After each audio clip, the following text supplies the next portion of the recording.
YNA is a podcast that focuses on mental health and other aspects relating to what goes on inside a person's head. We are by no means professionals in this field and only aim to make these conversations about mental health easier for the listener. Nothing we say or talk about is professional advice unless explicitly mentioned.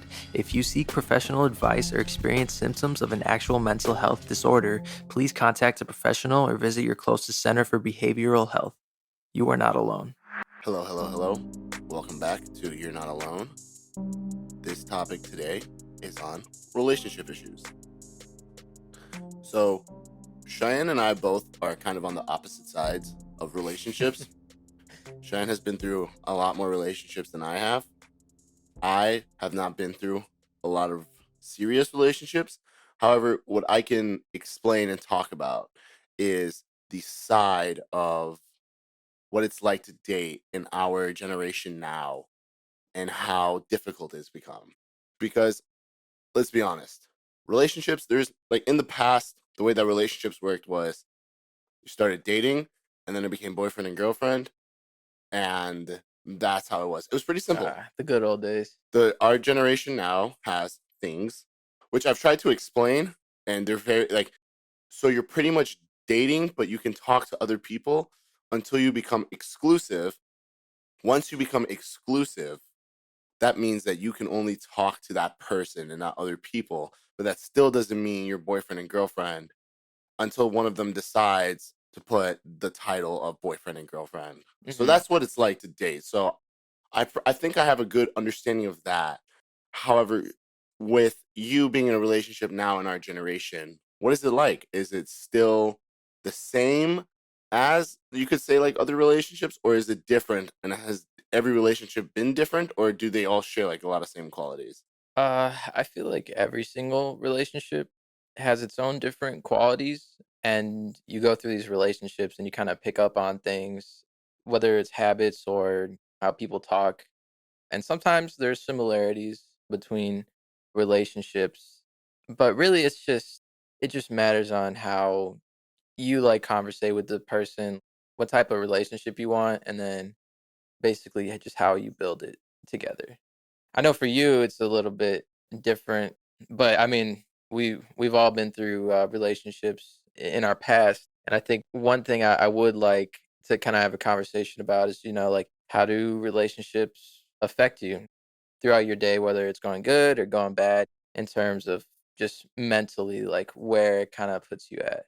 I can tell that relationships, especially relationship issues, can really affect your energy, your stress, your mindset every day of how you wake up, how you feel, because you're not only caring about your feelings, but you're caring about someone else's feelings as well. So, like, your day pretty much entitles your feelings and the other person's as well. So, it's pretty much like you're together in this situation of trying to see if this whole love thing works out. hmm So for you, like, I haven't had much experience in like the whole like exclusive thing, hmm because I feel like the way that I build up my relationships is just you start liking the person and then you ask them out and then that's it. Like you're just boyfriend and girlfriend, and then you just kind of build from there. You just have good times, bad times, argue, don't argue. I mean, it just depends on the person.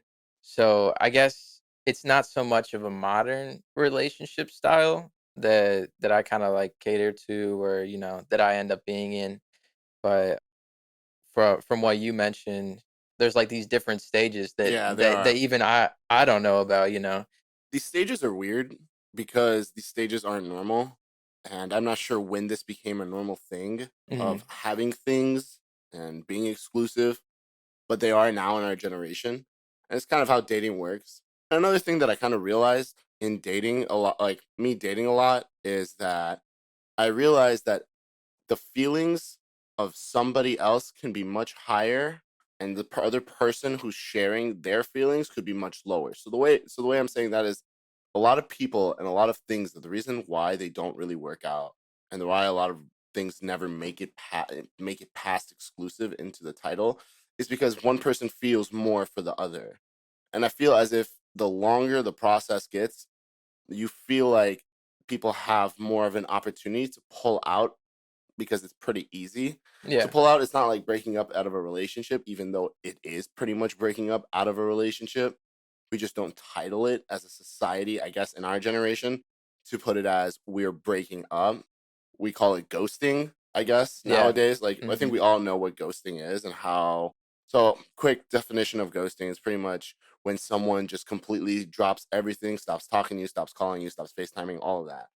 And they just completely cut you off. And I think it's pretty petty, in my opinion. I feel like the other person, it's not very difficult.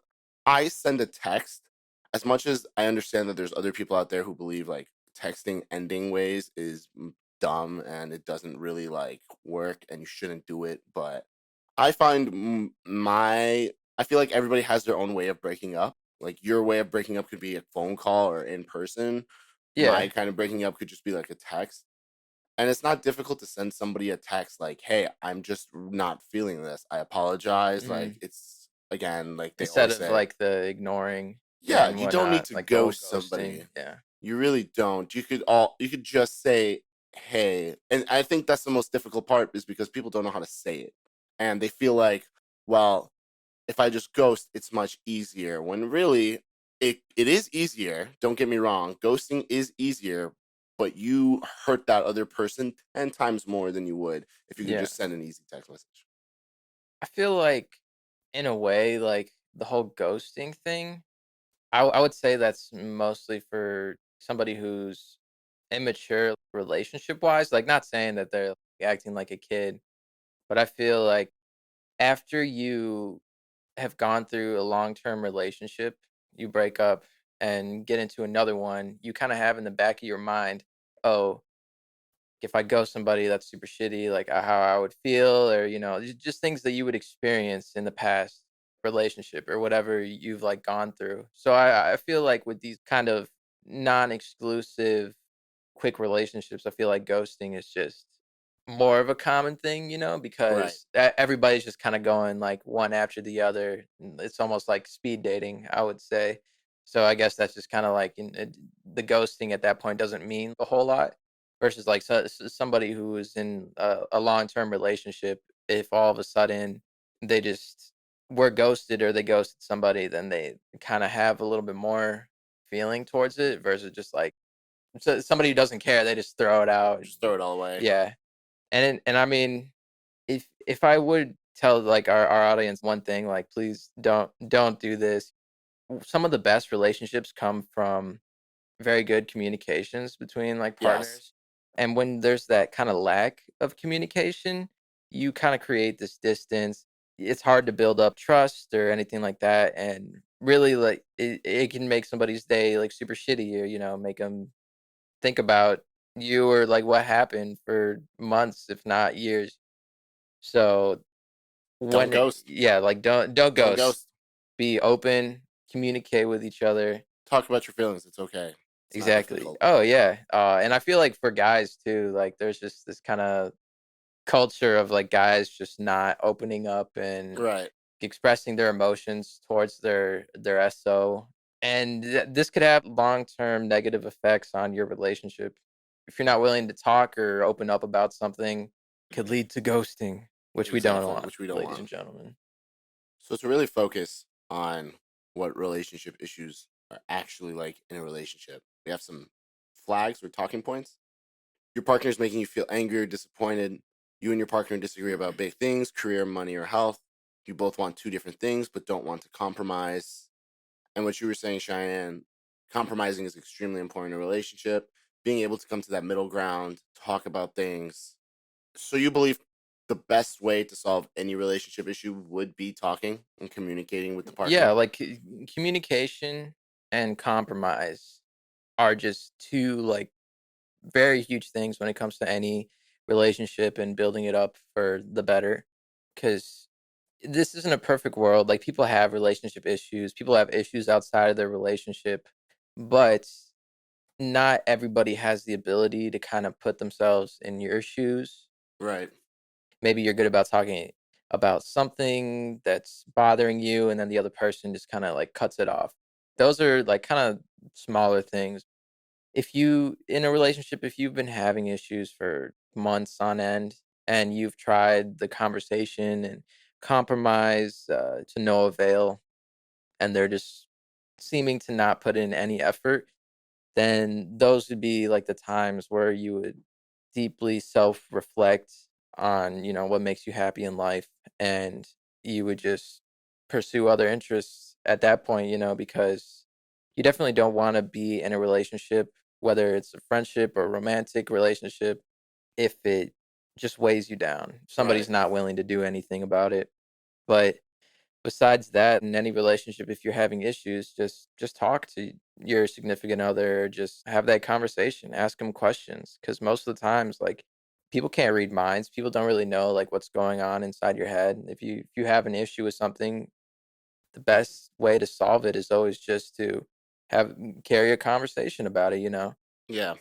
Some symptoms of relationship issues are lack of communication, absence of sex, money argument, struggles over home chores, not making a relationship a priority, frequent arguments, lack of trust. The biggest symptom that I see is the lack of trust. I believe that Mhm. without trust, you don't have the basic panels or the basic floor of a relationship. Like, you need the groundwork. You need to be able to trust your partner. And if you can't trust your partner, you can't allow them to do anything without you questioning them every second of the day. And a relationship shouldn't be about you being questioning people or questioning your partner about what they're doing. A relationship should be about focusing on each other and getting to know each other better to see if this could last longer. But how do you feel? What do you think is the biggest symptom in that one? I would say lack of trust as well, because I mean, you're basically like trying to share like a portion of your life with somebody, and obviously if you don't trust them, or you feel like something shady's going on, then it kind of closes the doors for you to have an excellent relationship with them. Like, there's always that one thing where you're just like, I don't know what they're doing. Like, they kind of don't don't tell me what's going on, things like that. So some people, like, nowadays, they'll be in a great relationship, but they'll have, I would call it like previous relationship trauma. Yes. Because, like, I mean, like, sometimes your new relationship, they'll have nothing to hide, but then you'll be like, wow, they're kind of like going on their phone a lot, or like they're doing something like, not, this is just all like made up examples, but it's hard for somebody to recover from losing trust in somebody else who made such a big impact in their life, to like come into a new relationship and also trust them. But I mean, it's just one of those things where the person that you're with just kind of helps build up that trust with you over time, whether it was them or not who made you lose trust in a relationship or what goes on. But yeah, trust is definitely one of the bigger things, because I mean, if you don't have trust, then you honestly don't have anything else. Right. It's just a big key point that you would obviously want to work on, and then again, like, conversate about, ask questions about, and that's really how you build up the trust. But like when you close off, then it makes you seem shady, or you just lose trust, or there's just no progress towards the trust being built. What is the one thing you can do to really allow yourself to take your relationship that's going downwards and bring it back to what it was? So Well, how do you lift up a relationship?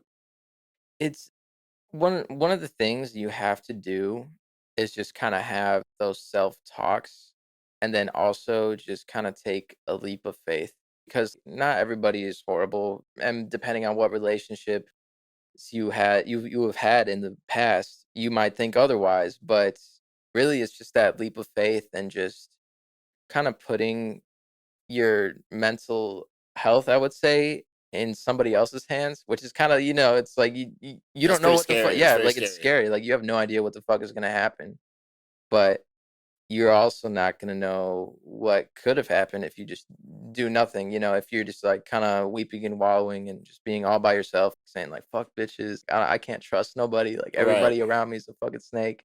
It's just, relationships and growth do not work that way. You obviously need to kind of have the bravery to continue on upwards and just jump into something new, or just tell that person that you're kind of like skeptical of, just like, I trust you, or really there's no reason for you to lose trust if somebody hasn't done anything to break that trust. And if you're just being like cautious, then really you just need to let go of that mental barrier. Right. Really what it is just a whole like mental exercise on how to trust something, because people can break your trust and it's even harder to build it back up. But if you really want to put your trust in somebody, and one of the main things is that you really need to care about that one person, Right. because Exactly. I agree. if you're just having fun and like going back and forth and you just don't really trust them, but you also don't see a bigger future with them, then it's not going to be something that's going to be easy to self motivate yourself to progress forward and Right. onward and upward.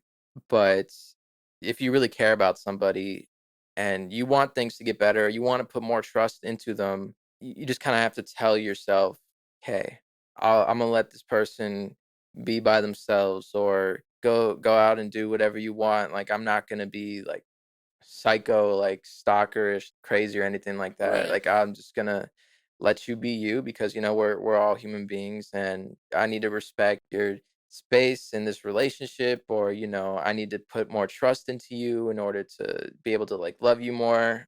But yeah, it's just trust is just a big thing. I definitely think you should ask questions. Talking, as you said, is extremely important. Hmm. And I understand that there's some topics that when you bring up, the other person just gets extremely heated or they feel some sort of way about it. However, those are the conversations that help the relationship grow. You need to put the relationship in uncomfortable boundaries for it to be pushed to the boundary to be pushed Yeah. to the relationship you want it to be. Yeah, like that, definitely step out of your comfort zone to build something that you didn't even know was possible. Right. And stepping out of your comfort zone is extremely difficult. And I completely get it that if you're in the position and you can't talk about it and you just want to be able to ask the right questions, there are no right questions. You just need to start the conversation. Hmm. The questions will come. Just start the conversation. And if you can figure out a way to really focus in and show that person how you feel, then and if that person and you see the reaction, that's what's going to tell you everything. If that person reacts in a different way than you wanted to, then maybe it is time to put an end to the relationship. Maybe it is time for you to feel like this isn't going to progress the way that it is. But what I do want to tell you and everyone listening, don't give up on love. If you're somebody who's been through it, who's been through the gutter, you haven't been able to date right, haven't found the right person, just they feel like because relationships are extremely emotionally draining. They can put such an effect on your mental health, but they can also push you to new boundaries and new comfort zones Hmm. that New could heights in your new heights relationship. in your relationships and new heights in yourself. You learn a lot more about yourself in relationships, especially with a partner. So remember, please, please, please, please, you're not alone. I've got your back. We'll get through this together. How do you feel about that, Cheyenne? Feels good to talk about relationships. Thank you so much for Yeah, having a conversation on that. anytime. I'll catch you guys on the next episode. See you. See ya.